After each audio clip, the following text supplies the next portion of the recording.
దేవుని వాక్యంలోకి వెళదాం. పోయిన వారం మనం ఏం మాట్లాడుకున్నామో జ్ఞాపకం ఉందమ్మా? పోయిన వారం ఏ అంశం మాట్లాడుకున్నామో జ్ఞాపకం ఉందా? చెప్పండి. రాసావన్నా? అంశం పేరు రాసావా? చెప్పు. సంఘ చరిత్రలో హతసాక్షుల ప్రస్థానం. అదేనా? రెండో వారం కొనసాగింపు అనమాట. రైట్, అది అయిపోయింది. ఇంకా మనం ఆ మూడులో నుంచి బయటకు వచ్చేసాం. ప్రభు మనకు ధైర్యం ఇచ్చాడు. ఇప్పుడు ఏం జరిగినా ఇబ్బంది లేదు, అందరు సిద్ధంగా ఉన్నాం కాబట్టి మరొక ప్రాముఖ్యమైన అంశంలోకి ఈ పూట వెళదాం. ఆ అంశం గురించి ఒక 2 నిమిషాలు చెప్పి నేను మీకు అంశం పేరు చూపిస్తా. ఇస్తాకన్నా, ఈరోజు దేవుడు మనతో ఏం మాట్లాడబోతున్నాడు? ఈరోజు దేవుడు మనందరితో ఏం మాట్లాడబోతున్నాడు? వంట పరిచయం చేసేవాడు కూడా వినండి. ఏమన్నా అన్న నువ్వు కూడా వినాలి వాక్యం. ఈరోజు దేవుడు మనతో ఏం మాట్లాడబోతున్నాడు? మనం ప్రార్థన చేసేటప్పుడైనా, పాటలు పాడేటప్పుడైనా, వాక్యం వినేటప్పుడైనా మన దేవుడిని మనం 3 పేర్లతో పిలుస్తుంటాం: తండ్రి, కుమార, పరిశుద్ధాత్మ. చెప్పండి ఏంది? తండ్రి, కుమారుడు, పరిశుద్ధాత్ముడు. కుమారుడు అంటే ఎవరు? యేసుక్రీస్తు వారు. ఇప్పుడు మీకు వచ్చిందో లేదో తెలియదు, కానీ నాకైతే ఒకప్పుడు డౌట్ వచ్చింది. యేసయ్య దేవుడు అని అంటాం అందరమీ, మరి తండ్రి ఎవరు? కుమారుడు ఎవరు? అంటే ఆయన పుట్టాడా కుమారుడు అంటే? మళ్ళీ పరిశుద్ధాత్ముడు ఎవరు అంటే మనకు 3 దేవుళ్ళ? మళ్ళీ మనకేం ఒక్క దేవుడు అంటారు. మరి మనసారే ప్రార్థన చేసేటప్పుడు తండ్రి అంటాడు, కుమారుడు అంటాడు. మనం లాస్ట్లో ఆశీర్వదిస్తాం కదా, ఆశీర్వాదం తీసుకుంటాం కదా. ఏం తీసుకుంటాం? పరమ తండ్రి అయిన దేవుని ప్రేమ, కుమారుడైన యేసుక్రీస్తు వారి కృప, ఆదరణకర్త, సహవాసం, 3 చెప్తారే. అంటే మనకు 3 దేవుళ్ళ? మనకు ఒక దేవుడే కదా. అంటే కొంతమంది స్టార్టింగ్లో, నేను కూడా ఫస్ట్లో ఏమనుకున్నానంటే, చిన్నప్పుడు తండ్రి అంటే యెహోవా అంటే పెద్ద దేవుడు, ఆయన కుమారుడైన యేసుక్రీస్తు అంటే కొంచెం చిన్న దేవుడు, పరిశుద్ధాత్మ దేవుడు అంటే ఇంకా బుడ్డ దేవుడు అని అనుకునేవాడిని. నేనే అనుకున్నానంటే మీరు కూడా కొంతమంది అనుకొని అదంతా మనకి తలకనిపి ఎందుకులే, ఏదో అందరూ అంటున్నారు మనం అనుకుంటా పోతామని కొంతమంది దాని గురించి ఆలోచించకుండా మనము ఇప్పుడు దాకా వచ్చాం. అయితే నాకు ఆలోచన ఇచ్చాడు దేవుడు. ఈ తండ్రి, కుమార, పరిశుద్ధాత్మ 3 కలిపి త్రిత్వము అంటారనమాట. తెలుగులో చెప్పాలంటే త్రిత్వము, ట్రినిటీ ఇంగ్లీష్లో. 3 ఏకదేవుడు అనే పదం బైబిల్లో లేదు, కానీ ఈ 3 మనకు బైబిల్లో కనబడుతున్నారు కాబట్టి త్రిత్వం అనే పదం లైన్లోకి వచ్చింది. దేవుని బిడ్డలారా వినండి. ఈరోజు నేను మీకు ఏం చెప్పాలనుకుంటానంటే, ఈ తండ్రి, కుమార, పరిశుద్ధాత్మ వీళ్ళ సంగతి ఏంది అసలు? ఒక దేవుడా? 3 దేవుళ్ళ? పెద్ద దేవుడు, చిన్న దేవుడు, బుడ్డ దేవుడు, ఇటు 3 ఉన్నారా? లేకపోతే మనం ఆరాధించేది ఒక దేవుడేనా? ఎలా అర్థం చేసుకోవాలి? ఎవరన్నా అడిగితే మనం ఏం చెప్పాలి? మీకు 3 దేవుళ్ళు ఉన్నారంటే ఎట చెప్పాలి? అసలు ముందు మనం తెలుసుకోవాలి కదా, ఏ రోజు తర్వాత సంగతి. అందుకని నాకు అర్థమైనంత వరకు మీకు చెప్పడానికి ఈరోజు ప్రయత్నం చేస్తా. బిడ్డలారా, మనం ఇప్పుడు తండ్రి అంటే ఎవరిని పిలుస్తున్నాం? యేసయ్య అంటే ఎవరు పలుకుతారు? అంటే ఇప్పుడు మనం ఎక్కువ ప్రార్థన చేసేటప్పుడు ఏం చేస్తామంటే యేసు ప్రభుకే ప్రార్థన చేస్తాం ఎక్కువ. యేసయ్యా నా తండ్రి, నా ప్రభువా, నా దేవా, యేసయ్యా అనటం. అప్పుడప్పుడు నాకేమనిపించింది అంటే, నేను ఎప్పుడు యేసయ్య అంటున్నాను తండ్రి ఫీల్ అవుతాడేమో. ఏంది? నేను ఎక్కువ యేసు ప్రభుకే ప్రార్థన చేస్తున్నా, తండ్రి ఫీల్ అవుతాడేమో. యెహోవా నా తండ్రి, సారీ తండ్రి, నేను ఎక్కువ యేసు ప్రభుని వాడుతున్నా, నువ్వు ఫీల్ అవుతున్నావు ఆయన. యెహోవా నా తండ్రి, యెహోవా దేవా అనేవాడు. మళ్ళీ వీళ్ళిద్దరిని చేస్తే మళ్ళీ చివరి ఆయన ఫీల్ అవుతాడు. మళ్ళీ పరిశుద్ధాత్ముడా నా తండ్రి, నాకు ఎట్ట ప్రార్థన చేయాలి చేత కావట్లేదు ప్రభువా. 3కి సమన్యాయం జరిగేటట్టు ప్రార్థన నేను చాలాసార్లు బాధపడ్డా ప్రారంభంలో. దాని కథ ఏందో తేల్చేద్దాం ఈరోజు. అందుకని ఈ అంశానికి మీరు ఏం పేరు రాసుకుంటారంటే, త్రిత్వమయ్యున్న దేవుడు రాసుకోండి. పెట్టుమా, అదిగో చూడండి అంశం. త్రిత్వమయ్యున్న దేవుడు, ట్రినిటీ ఇన్ గాడ్ ఇంగ్లీష్లో. ట్రినిటీ, త్రిత్వమయ్యున్న దేవుడు. మనకు 3 దేవుళ్ళ కాదు, ఒక్క దేవుడే. మళ్ళీ ఒక దేవుళ్ళో 3 ఎలా సాధ్యం సార్? ఒక్క దేవుడే కానీ 3. అయితే ఇప్పుడు దీని గురించి మీకు ఒక కొత్త వివరణ ఇస్తా, చెప్తాను. మీరు ఆ అంశం పేరు రాసుకోండి. మన దేవుడు త్రిత్వమై ఉన్న దేవుడు. బిడ్డలారా, అయితే మన ప్రపంచంలో ఈ భూమి మీద ప్రస్తుతానికి 4,000 నుంచి మొదలుకొని 10,000 వరకు మతాలు ఉన్నాయి. భూమి మీద ఇప్పుడు ఎన్ని మతాలు? 4,000 నుంచి మొదలుకొని 10,000 వరకు. కొన్ని లెక్కలో లేని మతాలు మొత్తం కలుపుకుంటే 10,000 వస్తాయంట. కానీ అందరికీ ప్రపంచంలో లెక్కిస్తే వచ్చిన మతాలు 4,300 మతాలు మొత్తం. 4,300 మతాలు అంటే 4,300 దేవుళ్ళు ఉన్నారు ప్రజలకి భూమి మీద. నిజం చెప్పండి, నిజంగా 4,300 దేవుళ్ళు ఉన్నారా? ఒక దేవుడు ఉండేది చెప్పండి. ఏమ్మా సార్ మీరు చెప్తే వినేవాళ్ళం, మాకు ప్రశ్నలు వేస్తే మేమేం చెప్తాం? 4,300 దేవుళ్ళు, 33 కోట్ల దేవుళ్ళు, 70 లక్షల దేవుళ్ళు ఇన్ని లేవు. భూలోకానికి ఒకే దేవుడు, దేవునికి స్తోత్రం కలుగునుగాక. ఆయన సృష్టికర్త, ఒక్క దేవుడే మనకు ఉండేది. కానీ ప్రజలు ఆరాధించేది మాత్రం భూమి మీద 4,000 ఎంతమంది? ఎన్ని మతాలు? 4,300 మతాలు ఉన్నాయి. ఈ 4,300 మతాల్ని మనము మిక్సీలో వేస్తే 3 గుంపులు వస్తారు బయటికి. 4,300 మతాలని మిక్సీలో ఎక్కడేద్దాం సార్? ఏ మిక్సీ తెద్దాం అనుకోండి, ప్రశ్న ఇవ్వకండి. 4,300 మతాలని మనం మిక్సీలో వేస్తే 3 భాగాలు, 3 గుంపులు బయటకు వస్తారు. ఈ 3 గుంపుల వాళ్ళు 4,300 మతాల్లో ఉంటారు అన్నమాట. ఫస్ట్ ఈ మతాల్ని 3 రకాలుగా విభజించవచ్చు. ఒకటి ఏ మతం అంటే అది ఏకేశ్వరవాదం అంటారు ఇంగ్లీష్లో, తెలుగులో అదిగో చూడండి. మతాలు 3 రకాలు. ఏకేశ్వరవాదం, ఇంగ్లీష్లో మోనోథియిస్టిక్ అంటారు.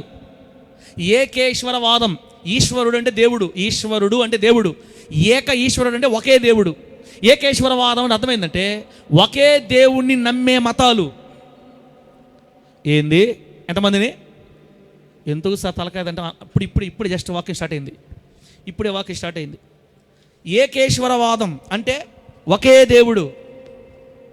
ఈ ఒకే దేవుణ్ణి నమ్మే మతాలలో ప్రపంచంలో మొట్టమొదటగా ఆవిర్భవించిన మతం, బిడ్డలారా రాసుకోండి ఈ మాట మీరు, ప్రపంచంలో ఒకే దేవుణ్ణి నమ్మే మతాలు మొట్టమొదట స్టార్ట్ అయింది బిడ్డలారా యూదు మతం. చెప్పండి ఏ మతం? యూదా మతం. అంటే మన పితరులు ఇజ్రాయేలీలు సీనాయి పర్వతం దగ్గర యెహోవా దేవుని కలుసుకున్నారే, యూదులు వచ్చారే, ఈ యూదులు మొట్టమొదటిగా ఒక్క దేవుని ఆరాధించడం ప్రారంభించారు. అంటే అసలు స్టార్ట్ అయిందే మన దేవుడి దగ్గర నుంచి కదా ఆరాధన. కాబట్టి ఒక్క దేవుణ్ణి ప్రపంచంలో మొట్టమొదటిగా ఆరాధించింది యూదులు. ఆ ఒక్క దేవుణ్ణి ఆరాధించే మతాలలో మొదటిది యూదా మతం. యూదా మతానికి కొనసాగింపుగా వచ్చిన క్రైస్తవ మతం. మన మతం కాదు, మార్గం. కాకపోతే ప్రజలకు అర్థమయ్యేదానికి మతం అని రాస్తున్నారనమాట. యూదా ధర్మం. రెండోది క్రైస్తవ మార్గం. మూడోది ఒకే దేవుని నమ్మేది ఇస్లాము అని రాశారు. ఇస్లాం ఏం కాదులే, రాయటమే ఎక్కువ. శాంతక్క బిడ్డ మనకు రాయటమే ఎక్కువ, మళ్ళీ తప్పులు చెప్పామంటే ఫీల్ అయిందంటే రాయదు ఇంకా హవీలా. ఇస్లాం అంటే ముస్లిమ్స్ ఒక దేవుణ్ణి ఆరాధిస్తారు. ఇప్పుడు కొత్త మార్గాలు వచ్చినాయిలే, దర్గాలు వచ్చి వాళ్ళు బాధలు పడుతున్నారు. కానీ ఒక్క దేవుణ్ణి ఆరాధించే మతాలు అన్నీ కలిసి ఏకేశ్వరవాదం, ఏంది మోనోథియిస్టిక్ అనే గుంపులోకి వస్తాయి. అసలు ఒక్క దేవుణ్ణి ఆరాధించడం స్టార్ట్ చేసింది యూదులు ఫస్ట్. అక్కడి నుంచి క్రైస్తవులు. అంటే పాత నిబంధన వచ్చి యూదుల గురించి, కొత్త నిబంధన యేసుక్రీస్తు వారి గురించి, మన గురించి. కొత్త నిబంధన మనది క్రిస్టియన్ అనమాట. పాత నిబంధన ఏమో యూదా మతం గురించి, లేదా యూదా ధర్మం గురించి, యూదా మార్గం గురించి. కొత్త నిబంధన వచ్చి క్రైస్తవ్యం గురించి. ఇది మొదటిది. అంటే 4,300 మతాల్లో ఉన్న వాళ్ళని 3 భాగాలు చేస్తున్నాం ఇప్పుడు. ఒకే దేవుడు ఉన్నాడు భూమి మీద నమ్మేవాళ్ళు ఈ ముగ్గురు, యూదులు, క్రిస్టియన్స్, ఇస్లాం. అయిపోయిందా? ఇప్పుడు రెండోది ఊరుమా. రెండో గుంపు ఎవరు? మతాల్లో రెండో గుంపు ఎవరు? బహుదేవతావాదం, పాలీథియిస్టిక్ అంటారు ఇంగ్లీష్లో. అంటే ఎక్కువ దేవుళ్ళని, బహుదేవతలు నమ్ముతారనమాట. కొన్ని ధర్మాలు, కొన్ని మతాలు ఉన్నాయి భూలోకంలో. ఈ బహుదేవతావాదంలో వచ్చే మతాలు ఏంటంటే అదిగో హిందూ ధర్మం లేదా హిందూ మతం. మన భారతదేశంలో ఉన్నటువంటి హిందూ మతం వాళ్ళు ఎక్కువ మంది దేవతల్ని ఆరాధిస్తారు. తర్వాత జపాన్లో షింటూ అనే ఒక మతం ఉంది, వాళ్ళు కూడా ఎక్కువ మందిని ఆరాధిస్తారు.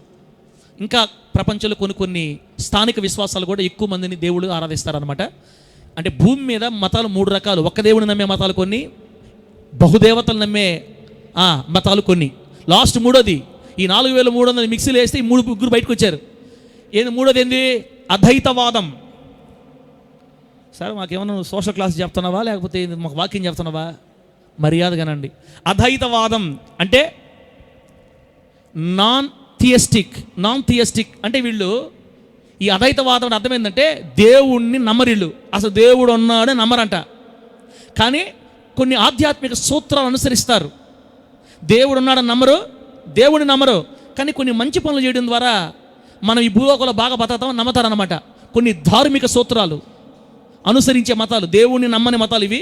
కానీ కొన్ని ఆత్మీయ సూత్రాలని, భక్తివి సంబంధమైన, నీతి సంబంధమైన క్రియల్ని, శరీర సంబంధమైన నీతి, భౌతిక సంబంధమైన నీతి సూత్రాలు పాటిస్తారనమాట. అవి కొన్ని మతాలు ఉన్నాయి. అవేంటంటే ఉదాహరణకి బౌద్ధ మతం, జైన ధర్మం. బౌద్ధులు, బుద్ధులు, జైనులు దేవుడిని నమ్మరు. నీతి కార్యాలు, మనం జీవహింస చేయకూడదు. మీరు కొంచెం మీకు ఇంకా మంచి సమాచారం కావాలంటే ఇప్పుడు చాట్ జీపీటీ అని కొన్ని ఏఐ బోర్డులు వచ్చినాయి.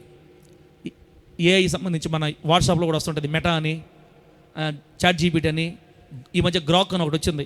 వీటి దగ్గరికి వెళ్ళి మనం సెర్చ్ చేసామనుకో, బౌద్ధ ధర్మం గురించి చెప్పండి అంటే మొత్తం వివరంగా చెప్తుంది. జైన ధర్మం గురించి చెప్పండి అంటే జైన మతం మొత్తం చెప్పేస్తుంది. అసలు వాళ్ళ సిద్ధాంతాలు ఏంది, వాళ్ళ రూల్స్ ఏంది. జైనులు, బౌద్ధులు దేవుడిని నమ్మరు, దేవుడు ఉన్నాడు నమ్మరు వాళ్ళు. కానీ జీవహింస చేయకూడదు, అనైతిక లైంగిక సంబంధాలు పెట్టుకోకూడదు, ఇట్లా కొన్ని నియమాలు పెట్టుకున్నారు అన్నమాట. ఇది దేవుడు లేడు అని నమ్మే మతాలు ఇవి. దేవుడు లేడు కానీ కొన్ని నీతి సూత్రాలు పాటించాలి.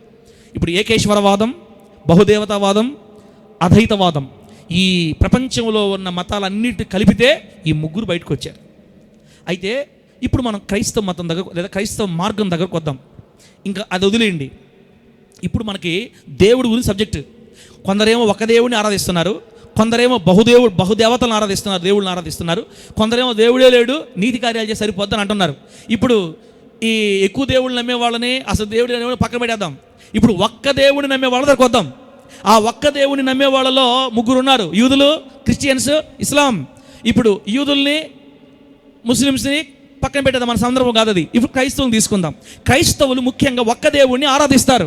బైబిల్ మనకు చెప్పింది దేవుళ్ళు ముగ్గురు లేరు, ఒక్కడే ఉన్నాడని బైబిల్లో రాయబడింది. హలో, బైబిల్లో ఎంతమంది దేవుళ్ళు అని చెప్పాడు? బైబిల్లో దేవుళ్ళు ఎంతమంది ఉన్నారని చెప్పారు? ఒక్కడే. రాసుకోండి, బైబిల్లో ఒక్క దేవుడే ఉన్నాడా? ద్వితీయోపదేశకాండం 6వ అధ్యాయం 4వ వాక్యం పెట్టి మా తొందరగా. ద్వితీయోపదేశకాండం 6వ అధ్యాయం 4వ వాక్యం. దేవుడు ఒక్కడే అనే సంగతి. ఓకే, చూడండి అన్న, ఒకసారి చదువుతాం మనం. మీకు ఒక్కడే ఉన్నాడా అనే మాట చదువుకోవాలి. ద్వితీయోపదేశకాండం 6వ అధ్యాయం 4వ వాక్యం, 4వ వచనం.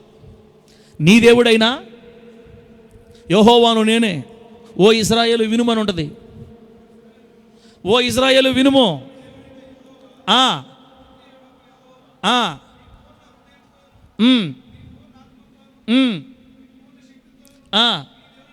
అదిగో నీ పూర్ణ హృదయంతో, నీ పూర్ణ శక్తితో నీ దేవుడైన యెహోవా.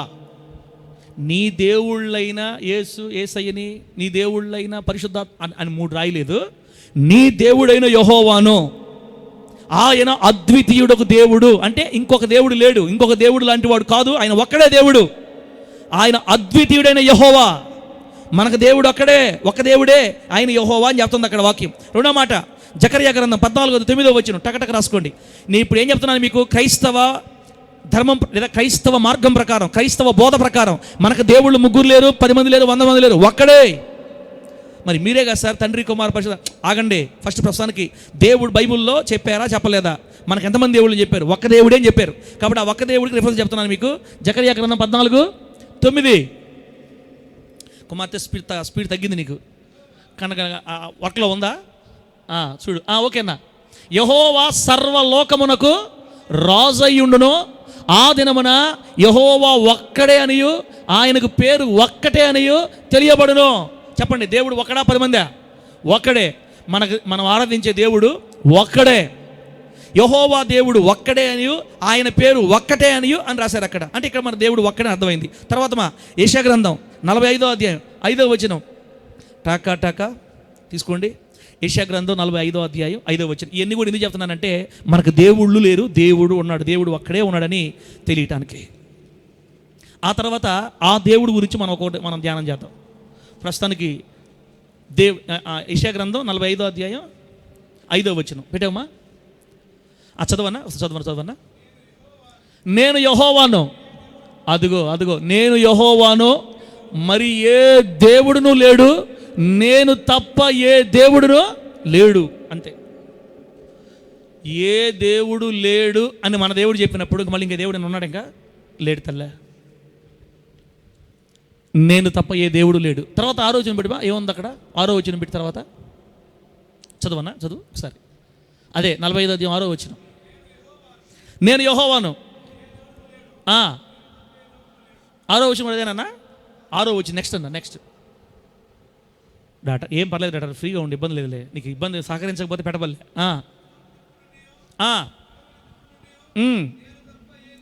అబ్బాబ్బాబ్బా, తూర్పు దిక్కు కానీ పడమర దిక్కు కానీ ఉత్తర దిక్కు కానీ 4 దిక్కులు ఏ దిక్కు కూడా నేను తప్ప వేరే దేవుడు లేడు. ఆ తర్వాత ఏమన్నా ఇంకా చదువనా, నేను వెలుగును సృజించువాడను, అంధకారమును కలుగు చేయవాడను, సమాధాన కీడును కలుగు చేయవాడను నేనే, యెహోవాను నేనే వీటన్నిటినీ కలుగు చేయవాడను. ఇవన్నీ మనకేం చెప్తున్నాయండి, నేను తప్ప వేరొకరు లేరని. అంటే క్రైస్తవులు ఒక్క దేవుణ్ణి ఆరాధించాలి. మరియమ్మ మనలాంటి ఒక సాధారణ విశ్వాసి, యేసుక్రీస్తు వారిని కన్నటువంటి తల్లి, ఆమె మనలాంటి ఒక సాధారణ విశ్వాసి, కానీ నీతిమంతురాలు, భక్తురాలు, పరిశుద్ధురాలు, పవిత్రమైన జీవితం జీవించిన కన్య. ప్రభువుకి ఆమె భక్తి నచ్చి ఆమెని తన పాత్రగా వాడుకున్నాడు. ఆమె మనలాంటి మనిషే, అంతేగాని దేవుడి స్థానానికి ఆమెను మనం ఎప్పుడు చేర్చకూడదు. అసలు దేవుని పక్కన ఇంకొకరిని పెట్టకూడదు. క్రైస్తవులకు దేవుళ్ళు ఎంతమంది ఎందులో ఈ మధ్యాహ్నం పూట మా తలకాయలు తింటున్నాను అనుకుంటున్నారా? మేమేదో బాధల్లో వచ్చి, కష్టాల్లో వచ్చి, అప్పులు బాధలు అయిపోయి మనశ్శాంతి లేకుండా కొడుకొని చేస్తుంటే ఇంటికాడ ఏదో 4 మంచి మాటలు చెప్పి ధైర్యం చెప్పి పంపిస్తాం అనుకుంటే, ఏం 3 కాదు, ఒకరు కాదు 10 మంది, మాకెందుకు ఆ బాధలు అంటున్నారా? దేవుడు నీ గుండెల్లోకి వస్తే నీ జీవితంలో ఉన్న అన్నీ పోతాయి. సమస్యలు, కష్టాలు, బాధలు ఇవి అందరికి ఉండేయే అమ్మా, నీకు ఉన్నాయి, నాకు ఉన్నాయి, ఎంత చెట్టుకి అంత గాలి.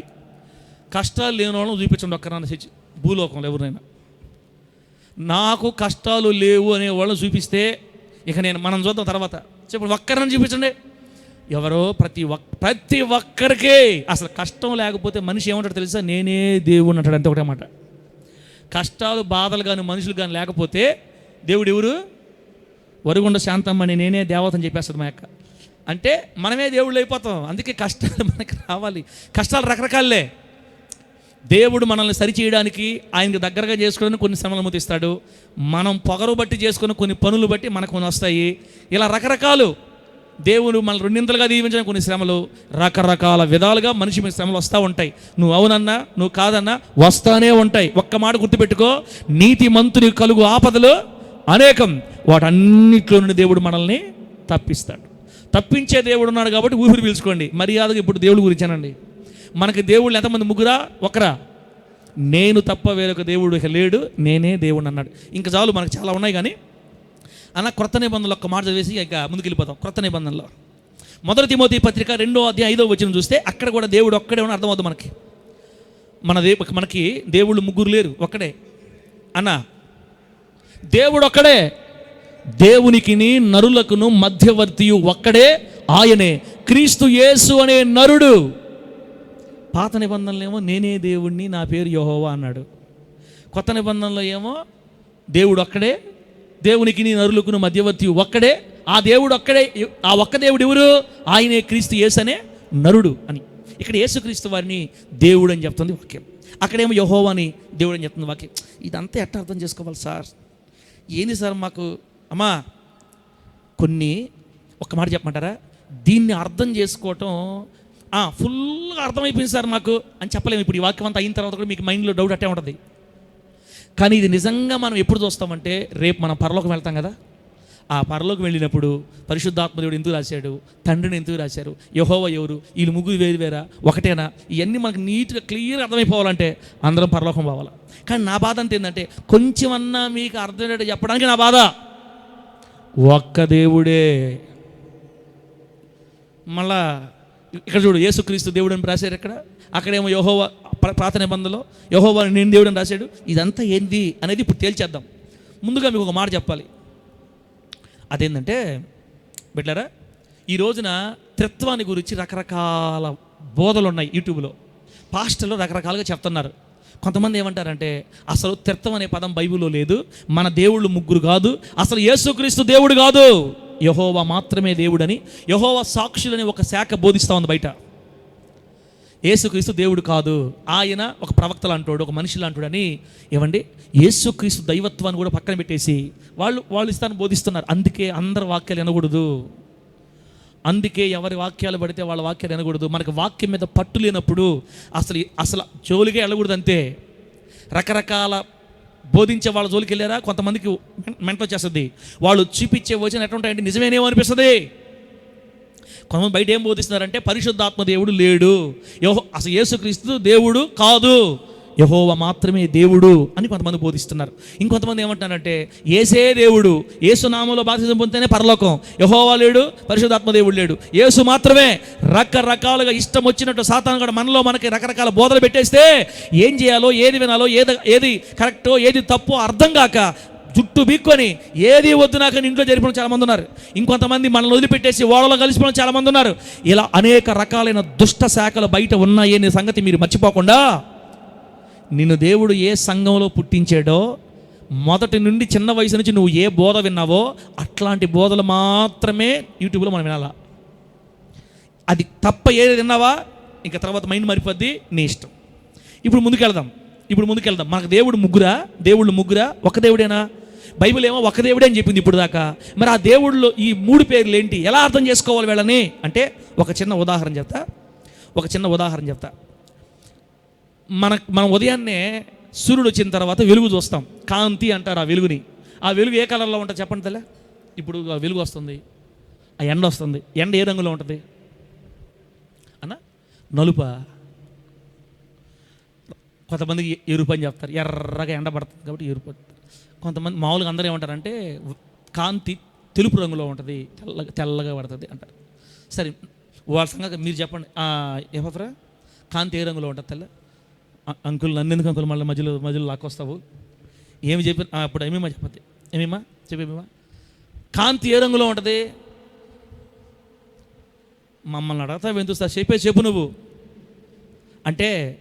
సహజంగా అందరూ ఏమంటారంటే కాంతి తెలుపు రంగులో తెల్ల రంగులో కనపడుతుంది సార్. ప్రకాశమానమైన లైట్ వచ్చినప్పుడు తెల్లని కాంతి అనమాట. ఇప్పుడు ఈ లైట్ ఇది ఏ రంగులో ఉంది? ఇది ఈ లైట్ ఏ రంగులో ఉందమ్మా? తెలుపు కదా. కొన్ని ఎర్రగా వస్తాయి, కొంతమంది ఎరుపు అంటారు, కొంతమంది తెలుపు అంటారు. మ్యాక్సిమం అందరూ తెలుపు అని చెప్తుంటారు కాంతి తెల్ల రంగు అంటారు కదా. కానీ ఈ కాంతిని సరే ఫోటో పెడమా, చదువుకున్న వాళ్ళకి అర్థమవుతుంది. చదువుకున్న వాళ్ళకి సూర్యకాంతి ఏ రంగులో ఉంటుంది అని మనం అడిగితే ఇదిగో చూడండి, ఇది చదువుకున్న వాళ్ళకి, ఫిజిక్స్ వాళ్ళకి అర్థమవుద్ది. అదిగో ఆ మొదట్లో వచ్చే గీత వైట్ లైట్ అనమాట.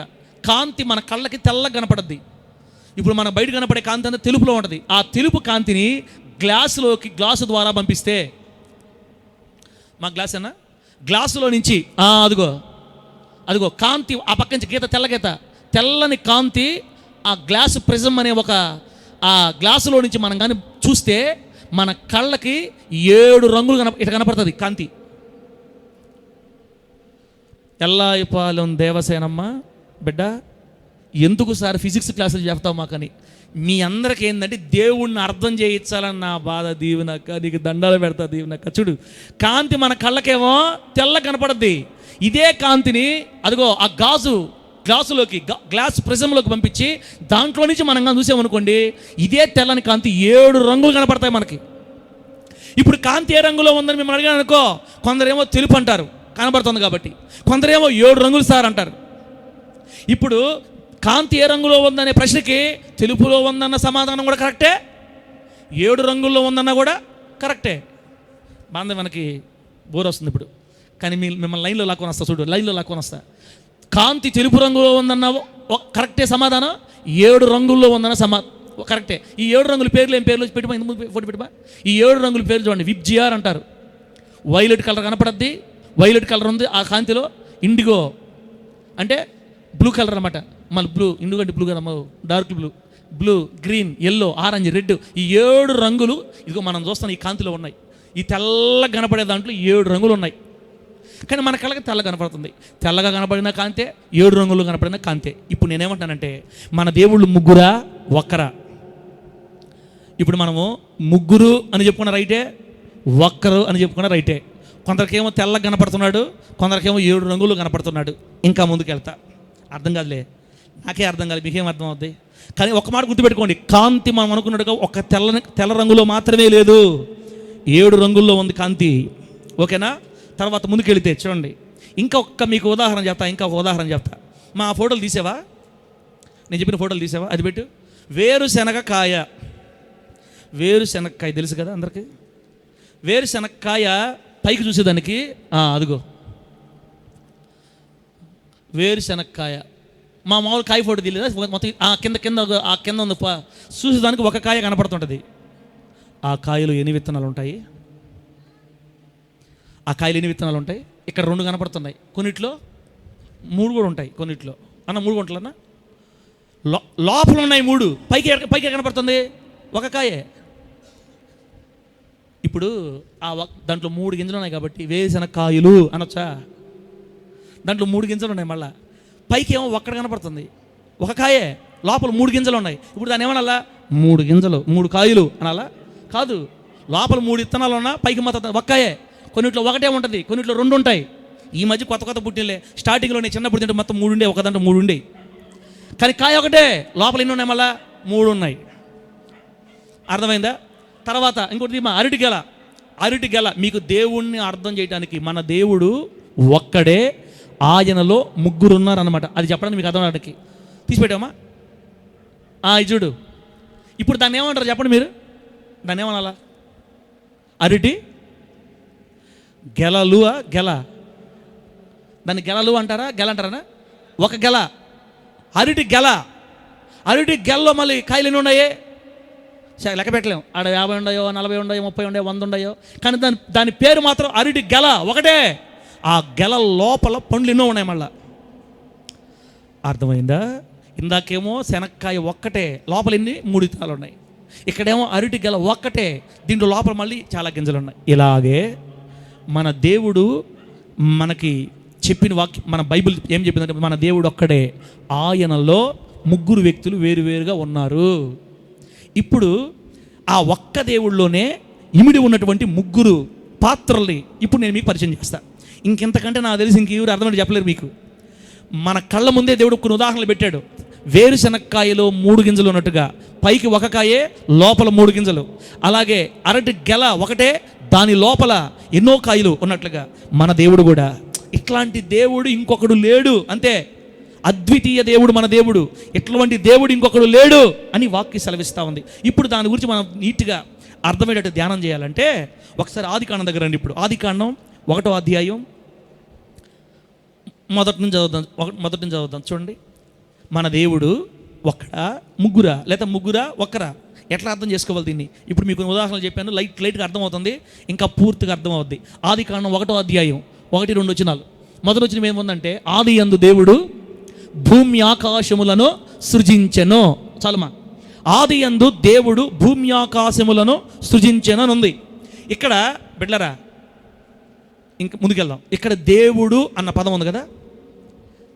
ఈ బైబిల్ గ్రంథంలో మన తెలుగు భాష చదువుతున్నాం. అసలు బైబిల్ ఏ భాష రాయబడింది? స్టార్టింగ్ మొట్టమొదటి పేజీలో ఉంటుంది. మీ బైబిల్ మొట్టమొదటి పేజీలో ఉంటుంది. ఫస్ట్ పేజీలో నా బైబిల్ ఏముందంటే, ఇది ఆదిమ హెబ్రీ గ్రీకు భాషల్లో నుండి భాషాంతరం చేయబడింది. హెబ్రీ భాషలో నుంచి ట్రాన్స్లేషన్ చేసి తెలుగులో రాశారు దీన్ని. ఇప్పుడు ఇక్కడ దేవుడు అనే పదం ఉంది కదా, ఇదే దేవుడు అనే పదాన్ని మనం హెబ్రీ మూల భాష అంటే మన దేవుడు మొట్టమొదట రాయించిన బైబిల్ ఆ భాష ఉంది కదా, ఆ హెబ్రీ భాషలోకి వెళ్ళి ఈ దేవుడు అని రాయబడిన చోట ఏ పదం వాడారబ్బా అని మనం చూస్తే, ఆ దేవుడు అనే చోట వాడిన పదం ఏంటంటే ఎలోహిం. పెట్టు, ఇది కింద ఉందే ఎలోహిం అని రాశారు. ఆది యందు దేవుడు భూమి ఆకాశములను సృజించెను అని. అక్కడ దేవుడు అని మనకు తెలుగులో రాస్తే, కానీ హిబ్రూలో పెట్టిన పేరు ఏంటంటే ఎలోహిం. మామూలుగా అయితే లెక్క ప్రకారం ఎలోహా అని రాయాలి, దేవుడు అని రాయాలంటే ఎలోహా అని రాయాలి. కానీ ఎలోహిం అని రాశారు. ఎలోహిం అంటే దేవుళ్ళు అని అర్థం. ఏమిరా నాయన, ఈ ఒక్క మాటతో మాకేం అర్థమైంది? ఈరోజు మాకు నువ్వు ఖచ్చితంగా క్లాసులు చెప్తున్నావు, మాకు స్కూల్లో టీచర్ చెప్పినట్టు చెప్తాను, నాకు అర్థమైపోయింది ఇంకా అని. హలో, ఒక్కరా 3? మీకు అర్థం అవ్వాలంటే ఇట్టే చెప్పాలా? ఆ బైబిల్లో మొదటి అధ్యాయం మొదటి వచనంలోనే దేవుడు అని రాయబడిన, తెలుగు బైబిల్లో దేవుడు అని రాయబడిన చోట హీబ్రూ బైబిల్లో రాయబడిన పదం ఏంటంటే దేవుళ్ళు అని అర్థం వచ్చేటట్టుగా. ఆది యందు దేవుళ్ళు భూమి ఆకాశము సృజించని రాయాలి లెక్క ప్రకారం తెలుగులో, కానీ దేవుడు అని రాశారు ఇక్కడ. ఎందుకు ఆ పదం అటు రాసినట్టు? అదిగో ఎలోహిం అనే పదానికి అర్థం ఏంటంటే దేవుళ్ళు అని అర్థం వస్తుంది. ఎక్కువ మందిని గురించి రాసేటప్పుడు ఎలోహిం అని వాడతారు, ఒక్కరే అన్నప్పుడు ఎలోహా అని రాయాలి. అంటే ఇక్కడ ఏం అర్థమైందంటే ఒక్కడే, ఆయనలో ఇంకా కొంతమంది ఉన్నారు అన్నమాట లోపల. అందుకని అక్కడ ఎలోహిం అనే పదం రాశారు.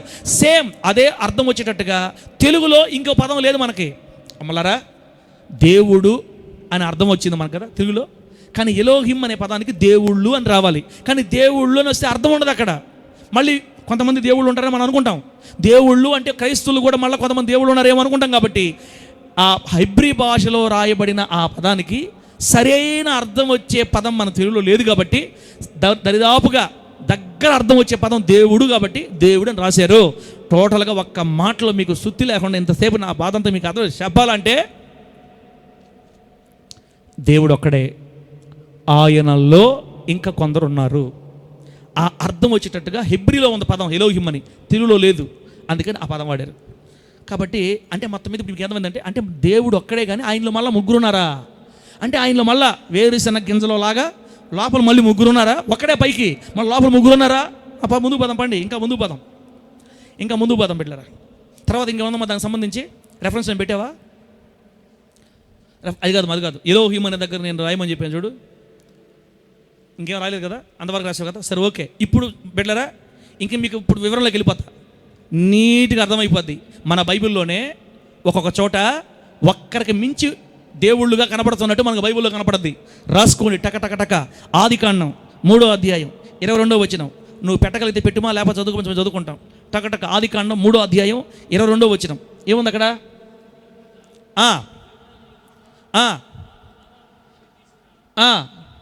మా ఎన్నో వచనం పెట్టింది నువ్వు? 22. ఓకే. అప్పుడు దేవుడైన యెహోవా అక్కడ ఆగన మంచి చెడ్డలను ఎరుగునట్లు ఆదాము. ఇప్పుడు మాట్లాడేది ఎవరు? అప్పుడు దేవుడైన యెహోవా దేవుడు మాట్లాడుతున్నాడు. ఏం మాట్లాడుతున్నాడు? ఇదిగో ఆదాము మనలో ఒకని వంటి వాడయ్యాడు. దేవుడు మాట్లాడేటప్పుడు నాలాగా మారాడని చెప్పాలా, కానీ ఇక్కడ మనలో ఒకని వంటి వాడని మాట్లాడుతున్నాడు. అంటే దేవుడితో పాటు అక్కడ ఎవరో ఉన్నారు. కొంతమంది ఏమంటారంటే దేవదూతలతో మాట్లాడుతున్నాడేమో దేవుడు అంటారు. దేవదూతలతో ఎప్పుడు కూడా ఇట్లాంటి విషయాలు మాట్లాడే బైబిల్ మనకు ఆధారం లేదు. దేవదూతకు అన్ని విషయాలు చెప్పడు ఆయన. ఇక్కడ ఆయనతో పాటు ఇంకెవరో ఉన్నారు. ఆదాము మనలో ఒకని వంటి వాడు అయ్యాడు అని రాయబడింది. అంటే ఇక్కడ ఎవరో ఒకరికంటే ఎక్కువ మంది ఉన్నట్టు మనకు అర్థమవుతుంది. తర్వాత నెక్స్ట్ ఆదికాండం 11:7 వచనమ్మా. బైబిల్లో ఒక్క దేవుడే ఉండేది, కానీ ఆయనలో కొంతమంది ఇంకా ఎక్కువ మంది కనపడుతున్నట్టు మాకు అర్థమవుతుంది. ఆదికాండం 11వ అధ్యాయం 7వ వచనం చూడండి. అక్కడ కూడా మనము అని ఉంటుంది. గనుక మనము దిగిపోయి, ఎవరు మాట్లాడుతున్నారు ఈ మాట? యెహోవా దేవుడు మాట్లాడుతున్నాడు. మనము దిగిపోయి వారిలో ఒకని మాట ఒకరి తెలియకుండా అక్కడ వారి భాషని తారుమారు చేద్దాం రండి అని యెహోవా దేవుడు ఎవరినో పిలుస్తున్నట్టు మాట్లాడుతున్నాడు. అక్కడేమో ఆదాము మనలో ఒకని వంటి వాడయ్యాడు. ఇంకా ముందుకెళితే దేవుడు తన స్వరూపం తన పోలిక చొప్పున మానవుని సృజించెను, మన స్వరూపం మందు మన పోలిక చొప్పున చేద్దాం రండి అని మాట్లాడుకుంటారు. అక్కడ ఆదాము మనలో ఒకని వంటి వాడే అని మాట్లాడుకుంటున్నారు. అక్కడ ఇక్కడేమంటున్నాడు? ఇదిగో భూమి మీద దిగిపోయి వారి భాషను తారుమారు చేయుదము రండి అని ఎవరినో పిలుస్తున్నట్టుగా ఇక్కడ 2-3 ఉంటే మనకు కనబడుతుంది. ఇంకా ముందుకు బండి చాలా విషయాలు పెట్టారు, చాలా విషయాలు ఉన్నాయి. ఆదికాండం 19వ అధ్యాయం 24వ వచనం కూడా పెట్టమా. ఆదికాండం 19వ అధ్యాయం 24వ వచనం. ఇవన్నీ చెప్పి లాస్ట్లో మీకు చెప్తాను నేను. అప్పుడు యెహోవా చూడండి, సొదొమ మీద గొమొర్రా మీద యెహోవా యొద్ద నుండి ఇక్కడ మీరేం అర్థం చేసుకోవాలంటే అప్పుడు యెహోవా అనే దగ్గర యెహోవా దేవుడు చెప్తున్నట్లు లెక్క అనమాట. అక్కడ ఒక దేవుడు మాట్లాడుతున్నాడు, యెహోవా మాట్లాడుతున్నాడు. సొదొమ మీదను గొమొర్రా మీదను యెహోవా యొద్ద నుండి గంధకమును ఆకాశము నుండి అగ్నిని కురిపించి చదువు తర్వాత పెట్టమా 25వ వచనం పెట్టు. ఆ పట్టణములను ఆ మైదానం అంతటిని ఆ పట్టణములో నివసించిన వారిని అందరినీ నేల మొలకలను నాశనము చేసెను. ఇక్కడ ఒకసారి ముందు పెట్టుమా బిడ్లరా, ఇక్కడ సొదొమ గొమొర్రా పట్టణానికి దిగి వచ్చింది ఒక యెహోవా. అక్కడ మళ్ళీ యెహోవా యొద్ద నుండి అగ్ని, ఆకాశం నుండి యెహోవా యొద్ద నుండి అగ్ని గంధకాలు కురిసాయని మాట్లాడుతున్నాడు. భూమి మీదకి వచ్చిన యెహోవా ఆకాశములో ఉన్న యెహోవా దగ్గర నుంచి అగ్ని కురిసిందని మాట్లాడుతున్నాడు. ఇక్కడ ఇద్దరు యెహోవాలు కనపడుతున్నారు. ఇంకా ముందుకి చాలా ఉన్నాయి, మీకు ఇక్కడే అవసరంలే, చూపిస్తా. అన్నీ రాసుకోండి, మీకు క్లారిటీ వస్తుంది. 110వ కీర్తన 1వ వచనం. 110వ కీర్తన ఇక్కడ ఇద్దరు కనపడుతున్నారు మనకి. మొదటి నుంచి చూసుకుంటూ వస్తుంటే మనము చేద్దాము అన్నారు. ఇక్కడ ఇద్దరు కనపడుతున్నారు. ముందు చూడండి, 110వ కీర్తన 1వ వచనం ఏముందన్నా, చదువన్నా.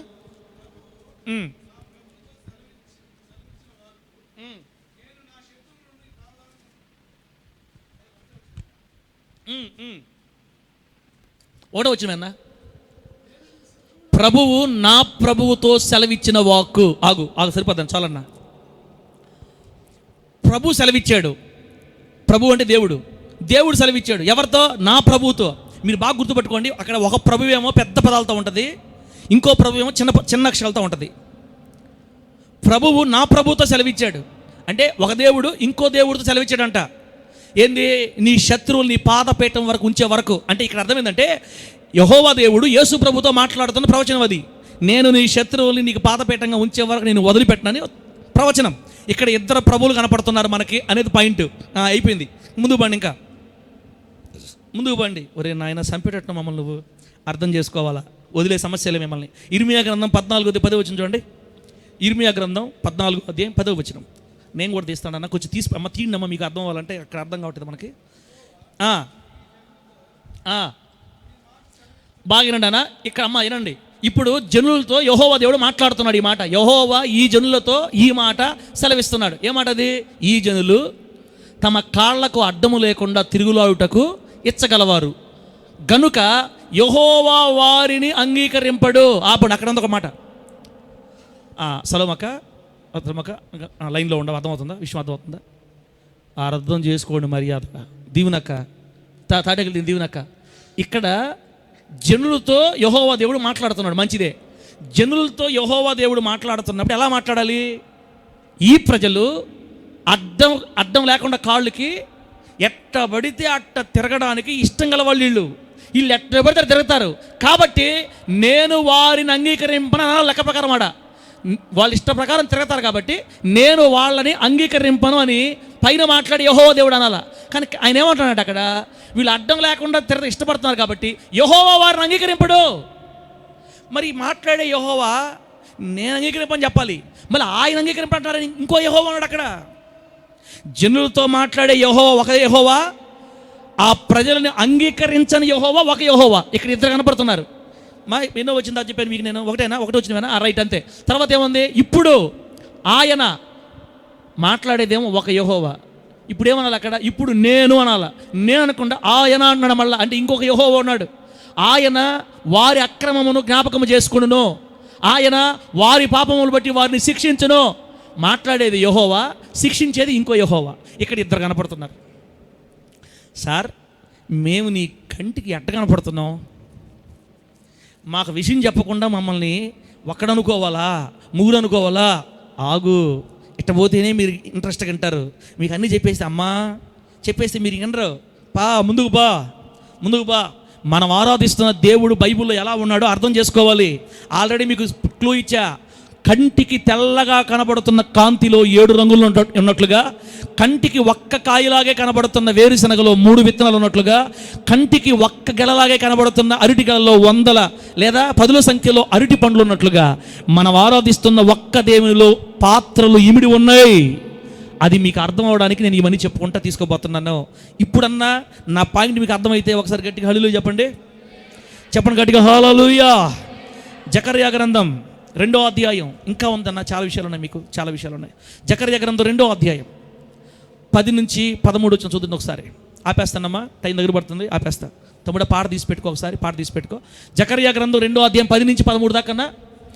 సియోను నివాసులారా, చందన్న ఉన్నాడు ఇక్కడ. చందన్న జాగ్రత్తగా వినాలి నువ్వు. ఇక్కడే ఒక్కడ మాట్లాడుతున్నాడా, ఇద్దరు ముగ్గురు మాట్లాడుతున్నారా? ఇప్పుడు నేను అడతా, నేను సియోను నివాసులారా, నేను వచ్చి మీ మధ్య నివాసము చేతును, సంతోషంగా ఉండి పాటలు పాడుడి. ఇదే ఎవరు వాక్కు? యెహోవా వాక్కు. అంటే ఇప్పుడు ఎవరు మాట్లాడుతున్నారు ఆ మాటల్ని? యెహోవా దేవుడు మాట్లాడుతున్నాడు. రెండో నెక్స్ట్ 11 వచ్చిన పెట్టు. చూడండి అన్న, నెక్స్ట్. ఆ దినమున అన్ని జనులు అనేకులు యెహోవాను హత్తుకొని నాకు జనులగుదురు. మీకు అర్థమైందా? ఇందాకేమన్నాడు? మాట్లాడేది ఇదే యెహోవా వాక్కు అన్నాడు. అంటే మాట్లాడుతున్నాడు ఒక యెహోవా. మాట్లాడితే ఏమంటాడంటే యెహోవాను హత్తుకొని నాకు జనులు అవుతారంటున్నాడు. మరి మాట్లాడేదే యెహోవా అయితే హత్తుకునేది ఎవరినే? ఆ దినమున అన్యజనులు అనేకులు యెహోవాను హత్తుకొని నాకు జనులగుదురు. అంటే మాట్లాడే యెహోవా ఒక ఆయన, ఇప్పుడు జనులు పోయి హత్తుకునేది ఇంకో యెహోవాని. ఆయన్ని హత్తుకున్నందువల్ల ఈయనకి జనులు అవుతారంట. ఆ యెహోవాను హత్తుకుంటే ఈ యెహోవాకు జనులు అవుతారు. ఓకే, తర్వాత నేను మీ మధ్య నివాసం నేను మీ మధ్య నివాసం చేతును, అప్పుడు యెహోవా నన్ను మీ యొద్దకు పంపి ఉన్నాడని మీరు తెలుసుకుందరు. మాట్లాడేది ఎవరన్నా? యెహోవా. మాట్లాడేది యెహోవా. మళ్ళా ఏమంటున్నాడు? యెహోవా నన్ను పంపాడని మీరు తెలుసుకుంటారు. నాయనా, మాట్లాడేది నువ్వే యెహోవావి. మళ్ళా నిన్ను పంపే యెహోవా ఎవరు? నిన్ను యెహోవాయే పంపాడని మళ్ళీ మనుషులు తెలుసుకుంటారంట. ఈ యెహోవా ఎవరు? పంపించిన యెహోవా ఎవరు? వచ్చిన యెహోవా ఎవరు? హలో అక్కలారా, నా బిడ్డలారా, నా తల్లులారా, మీకు అర్థమయ్యేదానికి నా వల్ల శాతనైనంతవరకు చెప్తున్నానమ్మా. ఇక్కడ జకర్యా గ్రంథంలో ఇద్దరు యెహోవా కనపడుతున్నారమ్మా. ఒక ఆయనేమో వచ్చిన యెహోవా, ఇంకొక ఆయనేమో పంపించిన యెహోవా. కృపాకరు అర్థమవుతుంది తల్లే. మళ్ళీ పెట్టుమా, ఇక అర్థం కాదా? మళ్ళీ 10వ వచనం పెట్టు. సియోను నివాసులారా, నేను వచ్చి మీ మధ్య నివాసం చేస్తాను. అంటే ఇప్పుడు ఒక యెహోవా మాట్లాడుతున్నాడు ఇక్కడ. సంతోషంగా ఉండి పాటలు పాడండి, ఇదే యెహోవా వాక్కు. ఇదంతా కూడా ఒక యెహోవా దేవుడు మాట్లాడుతున్నాడు. మళ్ళీ నెక్స్ట్ వచ్చి ఆ దినమున అన్యజనులు అనేకులు యెహోవాను హత్తుకొని నాకు జనులగుదురు. ఇందాక మాట్లాడింది యెహోవా, ఇప్పుడు మళ్ళీ ఇంకో యెహోవాను హత్తుకుంటారంట, ఈయన జనులు అవుతారంట. ఆ తర్వాత ఏం చెప్తారంటే ఆ యెహోవాయే నన్ను పంపాడని మీరు తెలుసుకుంటారు అంటారు. ఇక్కడ పంపించిన యెహోవా ఒక ఆయన ఉన్నాడు, వచ్చిన యెహోవా ఒక ఆయన ఉన్నాడు. ఇద్దరు దేవుడు కనపడతారు మనకి ఇక్కడ. నెక్స్ట్ ఇంకా ముందుకు బండి. మిమ్మల్ని ఇట్లాగే టార్చర్ పెట్టి టెన్షన్ పెట్టి చంపాలి మిమ్మల్ని. ఇంకా ముందుకు బండి. యెషయా గ్రంథం 48వ అధ్యాయం. 16వ వచనం తిండి. యెషయా గ్రంథం 48. ఇప్పుడు దాకా మనకి ఇద్దరు కనపడతా వచ్చారు. ఇద్దరే. మొదటి నుంచి మనము దిగిపోయి మనం వెళ్దాం అన్నారా? ఇక ముందుకు వచ్చేసరికి ఇద్దరు కనపడ్డారు. మాట్లాడే యెహోవా, వచ్చిన యెహోవా కదా. ఇప్పుడు 3 ఆయన చూడండి. ప్రభు నా ప్రభుతో అక్కడ ఇద్దరు కనపడ్డారు. ఇప్పుడు చూడండి యెషయా గ్రంథం 48:16 ఏముంది అక్కడ? ఆది నుండి ఇది మాట్లాడేది ప్రభువు యెహోవా అని మన దేవుడు మాట్లాడుతున్నాడు అనమాట. ఆది నుండి నేను రహస్యముగా మాట్లాడేవాడు కాను. అది పుట్టిన కాలం మొదలుకొని నేను అక్కడ ఉన్నవాడను.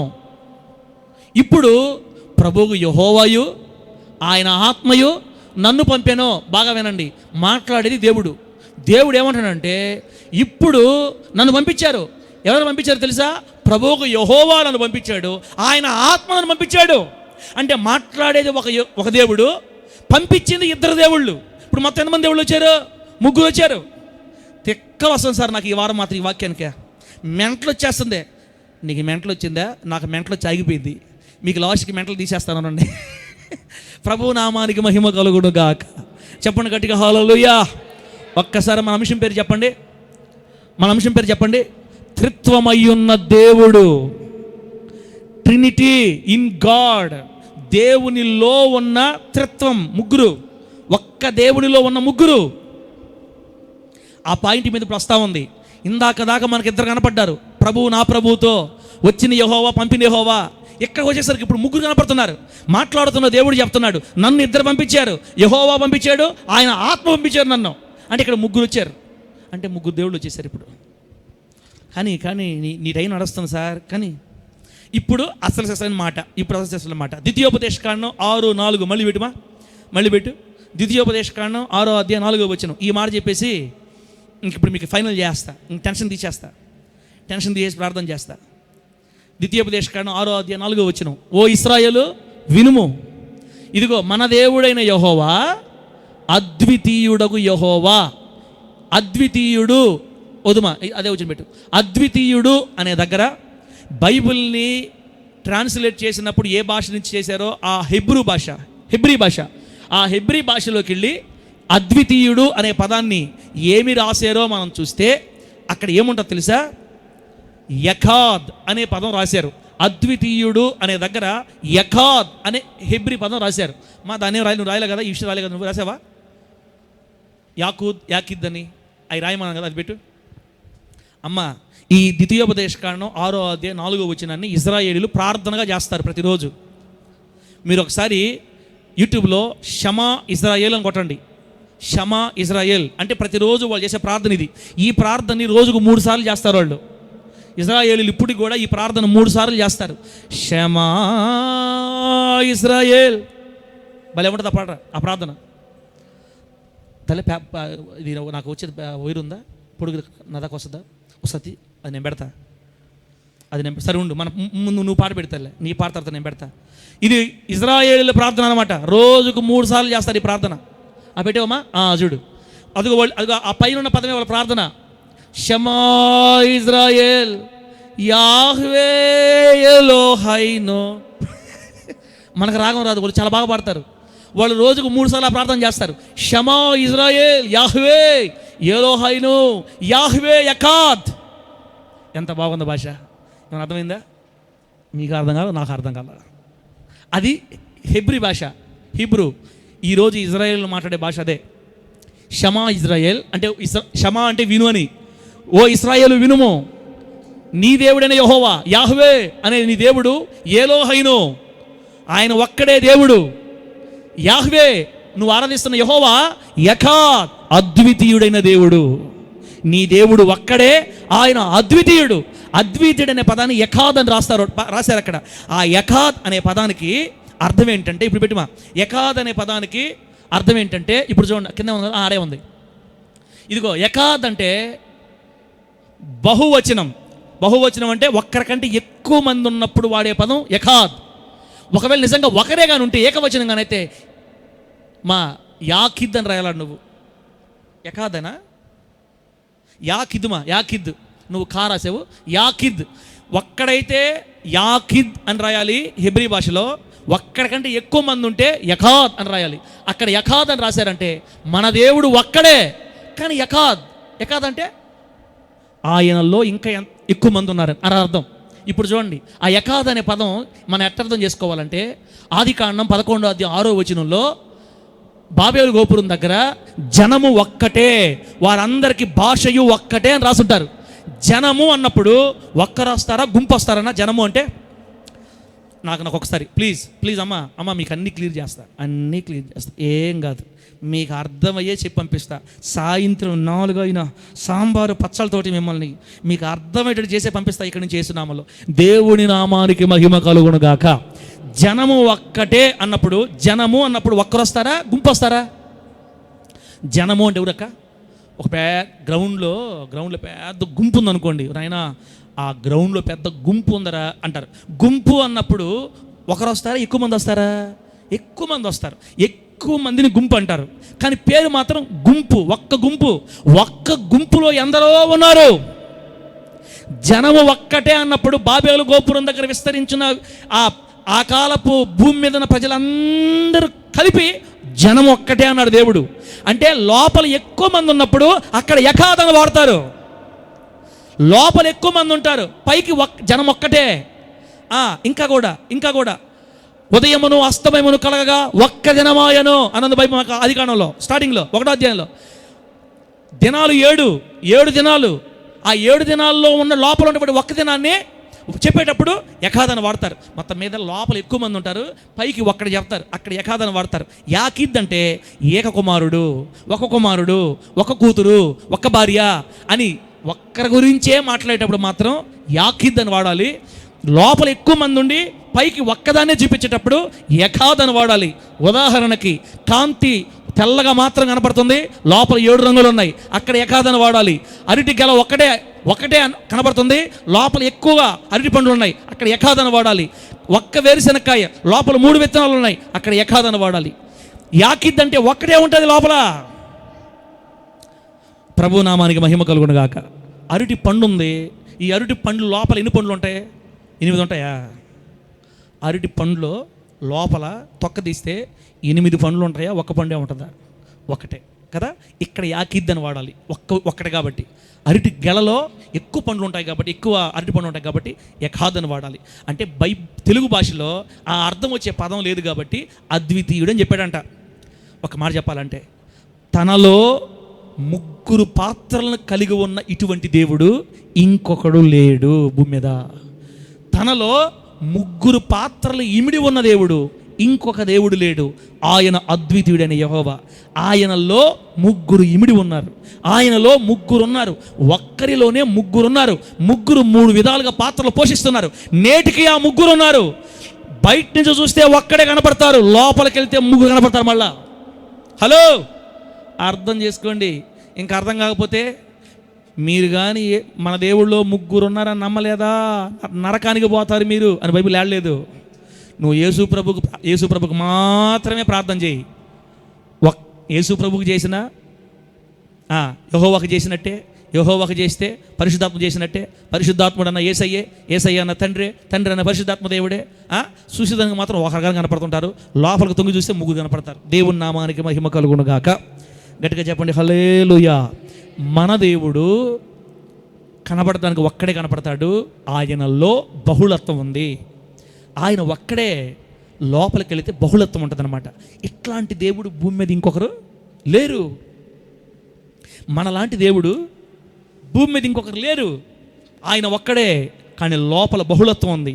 ఆయన లోపల 3 ఉన్నారు. వాళ్ళు వేరుగా కనపడతారు మళ్ళీ మనకి. 3 ఒకటే. అందుకే ఏకదేవుడు. 3 ఒక్కరిలో ఉన్నారు. ట్రినిటీ ఇన్ గాడ్ అని చెప్తుంది అనమాట. నాకు తెలిసి ఇప్పుడు 80% మీకు సమాధానం వచ్చేసింది. మన దేవుడు ఒక్కడే, ఆయనలో 3 ఉన్నారు. 3 పాత్రలు ఉన్నారు. 3 ఉన్నారు, వేరుగా ఉంటారు, ఒకరైపోతారు మళ్ళా. చూస్తే చెప్పడానికి మాత్రం ఒక్క దేవుడు అని చెప్పాలి, లోపల 3 ఉంటారు. నాయన పాస్టర్ గారు, ఈ ఆదివారం ఎందుకు వచ్చామా అనిపిస్తుంది మాకు. మర్యాద కొనండి. ఇక మీదట మన దేవుడు ఒక్కడే. లోపల ఎంతమంది ఉంటారు? మళ్ళీ లోపల ఎంతమంది ఉంటారు? 3 ఉంటారు. అందుకే మన దేవుడిని ఏమంటారు? త్రియేక దేవుడు. ఎందుకు ఉండాలి అట్లాగా? అవసరం. మానవుని పాపాలు పోవాలంటే యేసు అనే పేరుతో భూమి మీదకి రావాలి. యేసు అనే పాత్ర భూమి మీదకి రావాలి.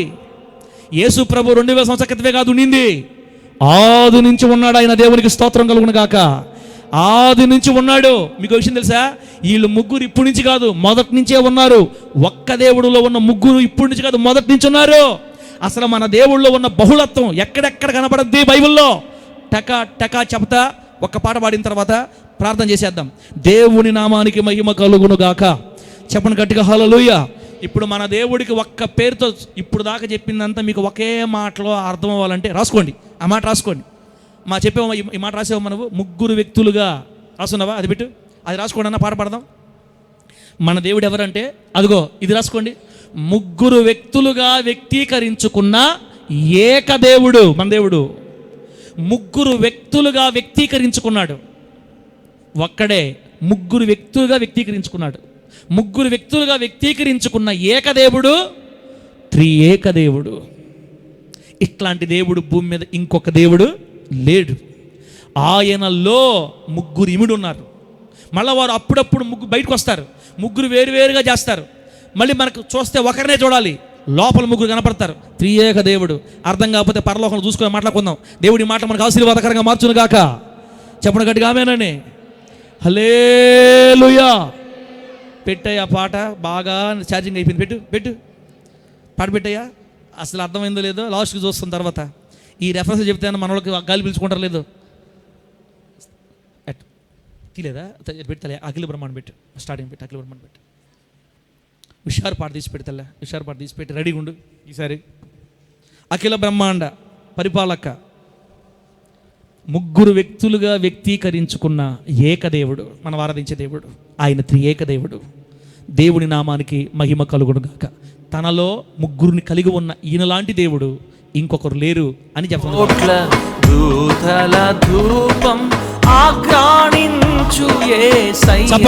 చప్పట్లు ప్రార్థన చేసుకుని చప్పట్లు.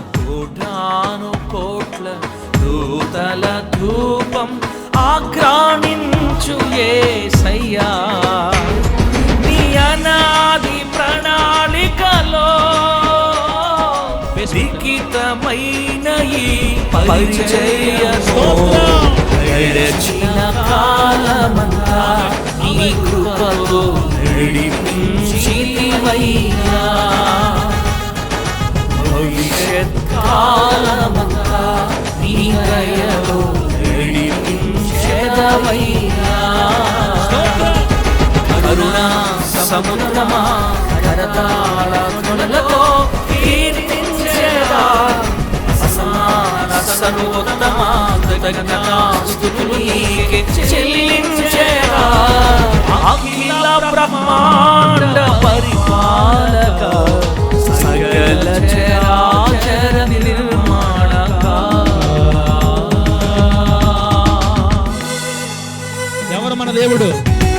ముగ్గురు వ్యక్తిత్వాలను వ్యక్తీకరించుకున్న ఏకదేవుడు. ఎప్పటి నుంచే? ఆది నుండే. అది ఆయన ఇష్టం. మనం ముగ్గురిని నమ్మాలి. ముగ్గురు ఒకటే, ఒక దేవుడే. మళ్ళా మెంటలు వచ్చేస్తుంది, పరలోకాలు పోతాయి మెంటలు. కానీ స్తోత్రం.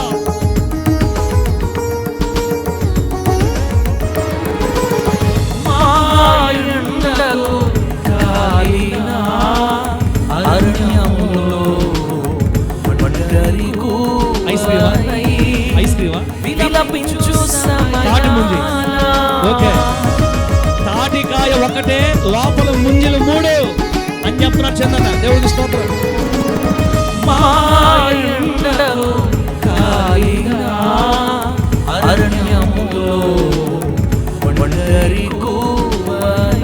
స్తోత్రం. విలపించు సమయాన నన్ను స్నేహించి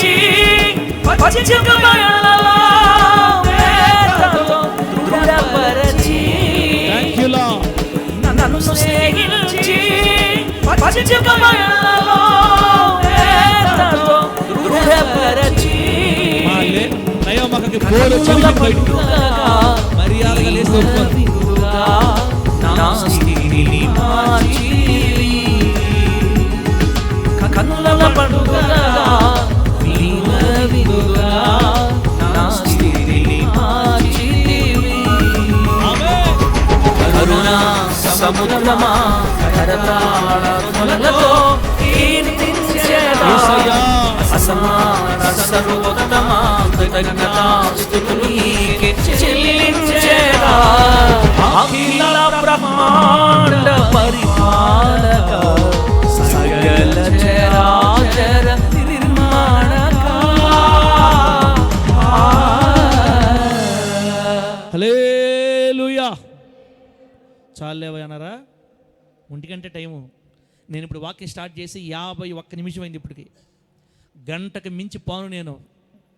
అంటే ఇంకా 10 నిమిషాలు ఉందా పాస్టర్ గారు? మీకు క్లారిటీ రాకుండా ఎట్ట ముగిచ్చేది? ఫైనల్ 10 నిమిషాలు ఆపేస్తా బిడ్డ. ఇప్పుడు దాకా ఏం అర్థమైంది? తాటికాయలు భలే ఉదాహరణ చెప్పేవన్నా చందన్న. దేవుని దీవించను కాక. తాటికాయ పైకి ఎన్ని కనపడుతుంది? ఒక కాయ. లోపలికి వస్తే 3 ముంజులు. బాగా చూసారా? ముగ్గురు వ్యక్తులుగా వ్యక్తీకరించుకున్న ఏకదేవుడు మన దేవుడు. త్రియేకదేవుడు. ముగ్గురికి సమాన హోదా. ఏందో జ్యోతిరాజు మళ్ళీ చెప్తున్నాడు. జ్యోతిరాజు తెచ్చినటువంటి ఇంకోటి ఏందో, ఒక్కో కాయకి 2 కూడా ఉంటాయి. జ్యోతిరాజు 2 ఒక్కడు కూడా ఉంటుంది. మళ్ళా అన్న ఎక్కువగా ఉండేది 3 వచ్చేదే కదా, అందుకని మనం 3 తీసుకుందాం. చందను డామినేట్లు వేసాడు మళ్ళీ జ్యోతిరాజు. నువ్వు ఎడ చెప్పి ఎందుకు చెప్పావు? నువ్వు 4 ఉంటాయి అని డామినేట్లు వేసినట్టున్నాడు. ఎక్కువ 3 ఉంటాయి. అప్పుడప్పుడు ఈ వస్తాయి అన్నమాట. మంచిది బిడ్డలారా. అట్లాగా మన దేవుడు ముగ్గురు వ్యక్తులుగా వ్యక్తీకరించుకున్నాడు. ఆయన ఒక్కడే. పరిశుద్ధాత్ముడా అని పిలిస్తే యెహోవా దేవుడు చూస్తాడు, యేసయ్య చూస్తాడు. ముగ్గురు ఒకటే కదా. లోపల ముగ్గురు ఉన్నారు, బయటకు ఒకటే. కాబట్టి ఏ పేరుతో పిలిచినా ఆయన పిలిచినట్టే. మాట్లాడుతున్న యెహోవా ఒక ఆయన, పంపించిన ఆయన ఒక ఆయన, వచ్చిన ఆయన ఒక ఆయన. ఎంత సంతోషంగా ఉన్నారు అసలు. ఇట్లాంటి దేవుడు ఇంకెక్కడున్నాడు? అది అద్వితీయుడు దేవుడు. అద్వితీయుడు అంటే ఇటువంటి తనలో 3 వ్యక్తిత్వాలను కలిగి ఒక్క దేవుడిగా ఆరాధించబడుతున్న దేవుడు ఇంకెక్కడా? ఆయన అద్వితీయుడైన దేవుడు. దేవుడి నామానికి మహిమ కలుగును గాక. అన్న 5 నిమిషాల్లో టక్కా రాసుకోవాలా? కూతురా ఫాస్ట్ పెట్టు. ఆదికాండం 1వ అధ్యాయం. ఒకటో వచనం, రెండో వచనం టకటక. ఆది కాండం 1వ అధ్యాయం. ఇప్పుడు చూడండి, ముగ్గురు కనపడతారు మనకి. ఆది కాండం 1వ అధ్యాయం 1వ వచనం, 2వ వచనం. ఆది యందు దేవుడు భూమి ఆకాశములను సృజించెను.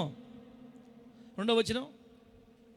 తర్వాత భూమి నిరాకారముగాను శూన్యముగాను ఉండెను. అదిగో చూడండి అన్న, ఫస్ట్ వచనంలో ఆది యందు దేవుడు భూమి ఆకాశం సృజించడం ఉంది. అక్కడ ఒక దేవుడు సృజించాడు.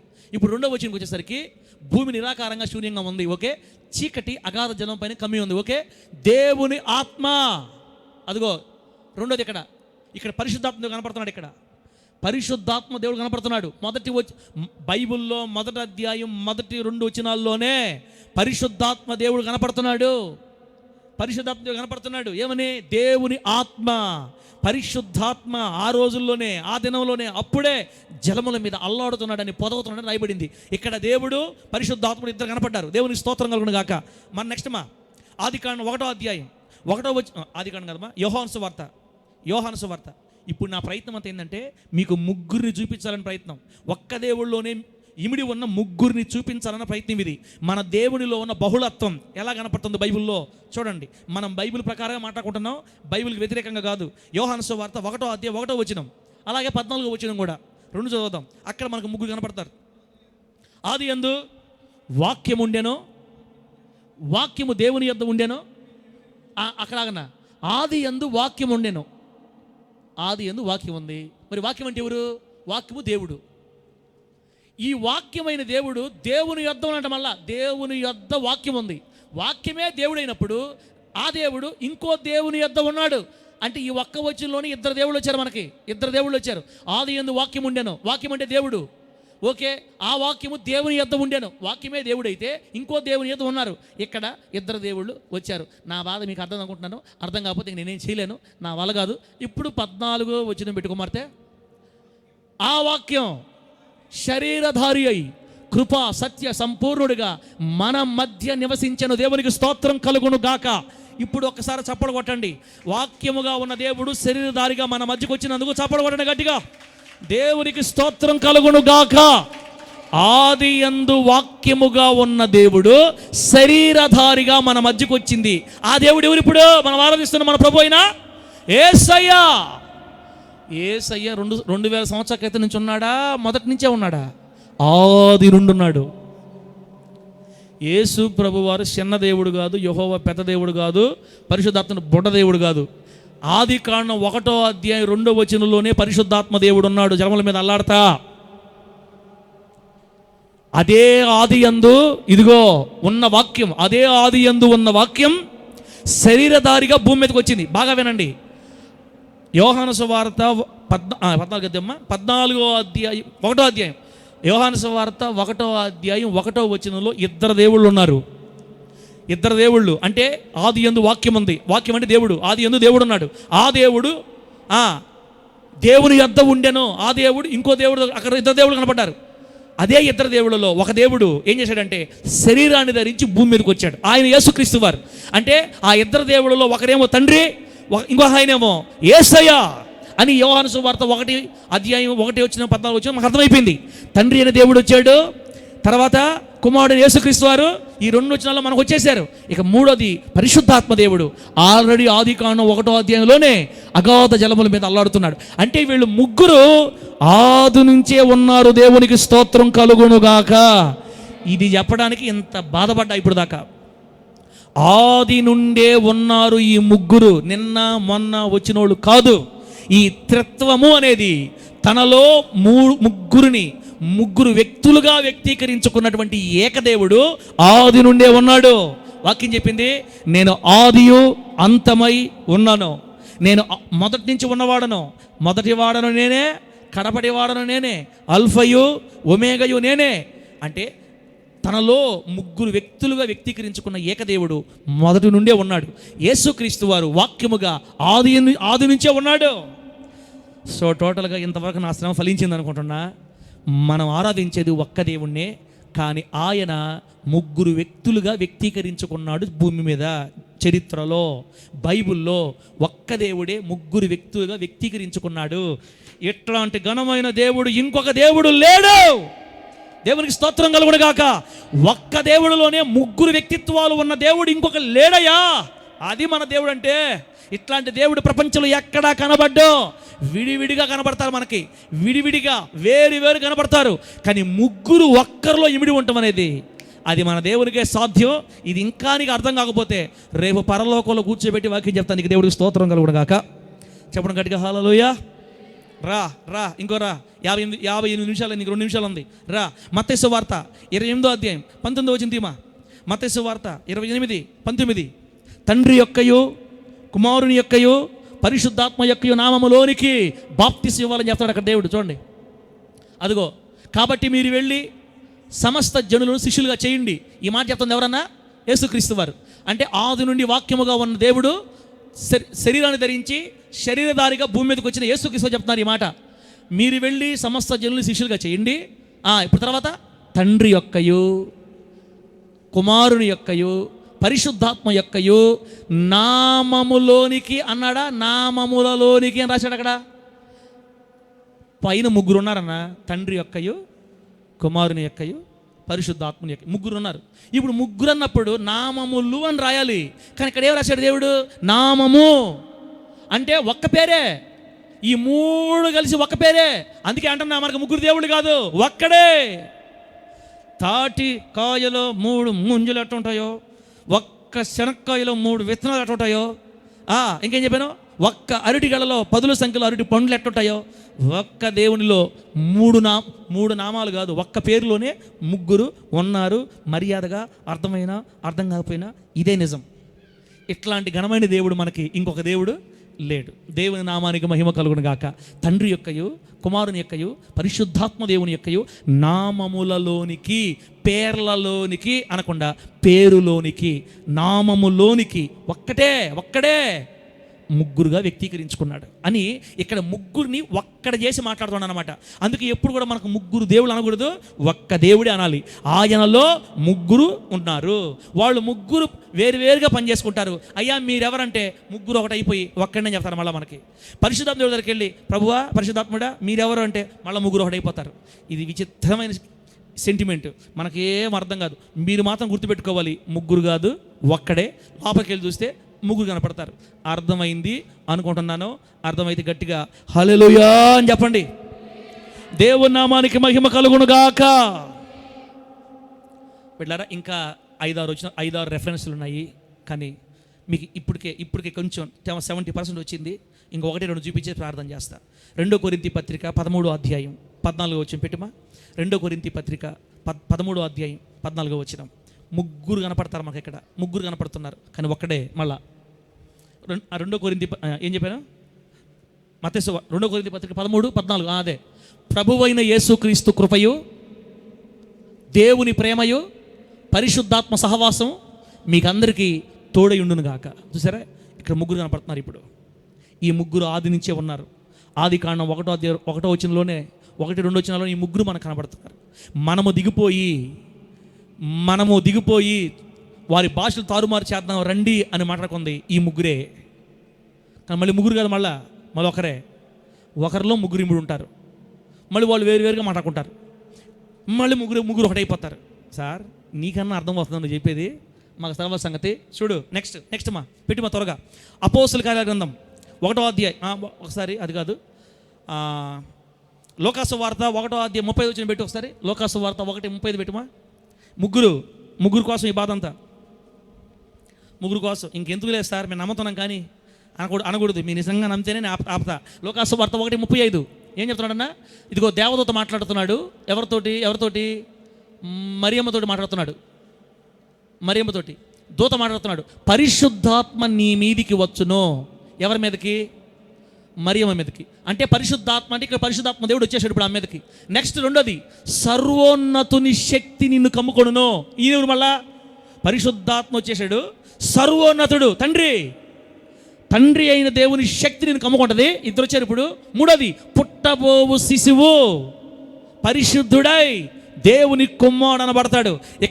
ఇక్కడ చూడండి, పరిశుద్ధాత్మ దేవుడు కనపడుతున్నాడు, సర్వోన్నతుడైన దేవుడు కనపడుతున్నాడు, పుట్టబోయే శిశువు దేవుని కుమారుడు. 3వ వ్యక్తి. ఒకే వచనంలో ముగ్గురిని బైబిల్ మనకు పరిచయం చేస్తున్న దేవునికి స్తోత్రం కలుగును గాక. గట్టిగా చెప్పండి హల్లెలూయా. మీకు ఇంకా అర్థమయ్యేటట్టు చెప్పాలంటే, ఇంకా బాగా అర్థం చెప్పాలంటే, మన దేవుడు ఒక్కడే. మన దేవుడు ఏం చేశాడంటే ఈ కాలాన్ని విభజించి ఆయన పాలించడానికి, ఈ ప్రజల యొక్క పాపాలు పోగొట్టడానికి ఒక్కడే అక్కడి నుంచి రాలేడు. కాబట్టి తనలో నుంచి ముగ్గురు ఏర్పాటు చేశాడు. తనలో నుండి ముగ్గురు తీసాడు బయటికి, తనతో పాటు ఇద్దరిని, మొత్తం ముగ్గురు తీశాడు. వీళ్ళు వేరువేరుగా ఒక్కోసారి బయటికి వెళ్ళిపోతారు, వేరువేరుగా ఉంటారు, మళ్ళీ వచ్చి కలిసిపోతారు, ఆయనలోకే వచ్చేస్తారు. ఎట్లా అర్థం చేసుకోవాలి మీకు అర్థం అవ్వాలంటే, ఒకడే అప్పుడప్పుడు బయటకు ముగ్గురు ఇరిపోతారు, మళ్ళీ కలిసిపోతారు. ఏం సార్ ఇదంతా, ఎందుకు మనకి ఈ బాధలు అంటే, ఎందుకు ఇలా జరిగింది, దేవుడు ఎందుకు ఇలా మనకు పరిచయం చేశాడు, బైబిల్లో ఉన్న దేవుడు ముగ్గురుగా ఎందుకు వ్యక్తీకరించుకున్నాడు, తనతో పాటు ఇద్దరిని ఎందుకు యాడ్ చేశాడు, పరిశుద్ధాత్మ దేవుడు ఎందుకు రావాల్సి వచ్చింది, యేసుక్రీస్తు వారు ఎందుకు రావాల్సి వచ్చింది, తనలో నుంచి ఈ భాగాలని, ఈ పాత్రలని ఏంటి అంటే, ఈ మట్టి బుర్రకు అర్థం కాని జ్ఞానం మనం మరణించిన తర్వాత పరలోకి వెళ్ళినప్పుడు మనకు అంత క్లియర్గా అర్థమైపోతుంది. దేవునికి స్తోత్రం కలుగునుగాక. ఈ మట్టి బుర్రకి ఎంతవరకు అర్థం చేసుకోగలమో అంతవరకే అర్థం చేసుకోవాలి. ఇదేంది అదేందంటే ఇక్కడ తెలియదు, అక్కడ తెలుస్తుంది. ఇక్కడ మనకి ముగ్గురు కనపడుతున్నారు ఈ వచనంలో. పరిశుద్ధాత్ముడు కనపడుతున్నాడు, సర్వోన్నత కనపడుతున్నాడు, పుట్టబోయే శిశువు కనపడుతున్నారు. ఇలా త్రియేక దేవుణ్ణి బైబిల్ మనకి బోధిస్తూ ఉంది. దేవుని నామానికి మహిమ కలుగును గాక. గట్టిగా చెప్పండి హల్లెలూయా. లాస్ట్ నేను ఇప్పుడు మీకు 10 రెఫరెన్స్ ఆపేశాను. లాస్ట్ది యోధా పత్రిక 1వ అధ్యాయం 20-21 చదివేసి ప్రార్థన చేసుకుందాం. యోధా పత్రిక 1వ అధ్యాయం 20వ వచనం 21వ వచనం. ఒక అధ్యాయం ఉంటుంది, 20-21 వచనాలు చూడండి. ఏముంది? ప్రియులారా, చూడండి, ప్రియులారా మీరు విశ్వసించు అతి పరిశుద్ధమైన దాని మీద మిమ్ముని మీరు కట్టుకొనుచు. ఇది ఫస్ట్ పరిశుద్ధాత్మలో ప్రార్థన చేయొచ్చు అంటే ఇక్కడ పరిశుద్ధాత్మ దేవుడు వచ్చాడు. ఇప్పుడు రెండో లైన్, నెక్స్ట్, నిత్య జీవార్థమైన మన ప్రభువగు యేసుక్రీస్తు కనికరము కొరకు. పైన పరిశుద్ధాత్మ, కింద ప్రభువు యేసుక్రీస్తు ఇద్దరు వచ్చారు.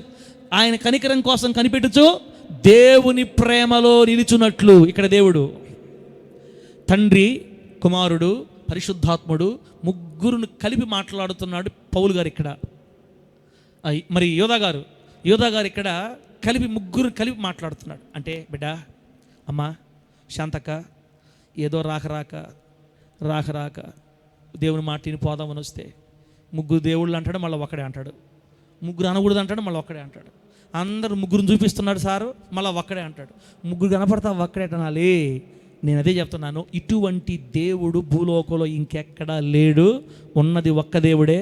ఆయన తనలో ముగ్గురు వ్యక్తులుగా తనను తాను వ్యక్తీకరించుకున్నాడు. బయటికి ముగ్గురుగా కనబడతాడు, కానీ ఒక్కడే.